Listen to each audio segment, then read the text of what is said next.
We break the third commandment all the time without even thinking about it. The third commandment is this: you don't use the Lord your God's name in vain, right? And we categorize that to say, well, I don't say, oh my God, in a horrific way where I just use an exclamation, and therefore I don't break the commandment.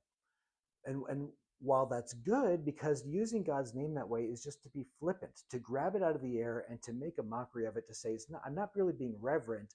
I'm just going to use it here as filler, right? Like, oh, this is the greatest hot chocolate I've ever had. OMG. But what if it's bigger than that? What if I look at you and I say, I'm going to pray for you, but I don't?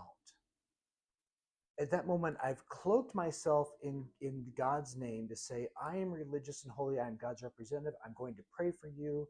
And then I don't do it. I've used God's name in vain. Or if I look at you and say, I think God's leading me to do this, but I'm not really sure. It's just what I want to do. Now I'm invoking God's name when God hasn't spoken, and I am using God's name in vain, grabbing it and ascribing it to things that are not His. And that is using God's name in vain. Sometimes we substitute other things. We don't say, oh my God, but we may say, oh my gosh, but what we really mean is, oh my God. Or we write OMG in our texts, and what we really mean is, oh my gosh, which really means, oh my God, which is taking God's name flippantly and injecting it into a casual conversation.